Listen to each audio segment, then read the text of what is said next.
Tanzania na Finland zimekubaliana kutanua ushirikiano wao katika maeneo ya kimkakati ikiwemo nishati, uhusiano wa kimataifa, biashara bunifu na utalii ili kukuza ushirikiano wao wa kibiashara na kiuchumi. Makubaliano hayo yamefikiwa leo katika mkutano baina ya Rais Samia Suluhu Hassan na Rais Alexander Stubb wa Finland ambaye ameanza ziara ya kikazi ya siku 3 nchini. Mazungumzo hayo yamefanyika Ikulu jijini Dar es Salaam, na katika mkutano wao na waandishi wa habari viongozi hao wameeleza kwa kina yale yanayojiri wakati mazungumzo yao.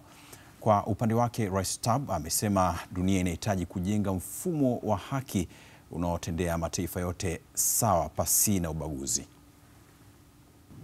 Kwanza ni sekta ya misitu, biashara, uwekezaji, madini, utalii, elimu, uwezeshaji wanawake, tehama na uhamilishaji wa teknolojia.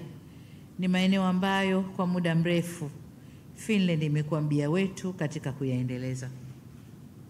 Sote tulikubaliana kuwa kuna fursa kubwa ya kukuza zaidi ushirikiano katika maeneo haya, na tukaeleza utayari wetu kutumia fursa hizi kwa manufaa ya mataifa yetu.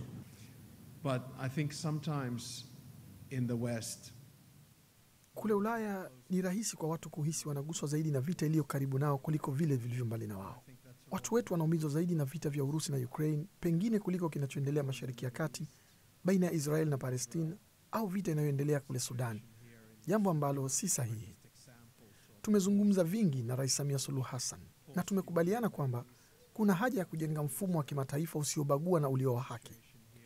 Ushirikiano baina yetu ni imara, lakini huwezi jua kama utakuwa imara zaidi kama nchi zetu kwa pamoja zitakuwa katika Baraza la Usalama la Umoja wa Mataifa mwaka 2029.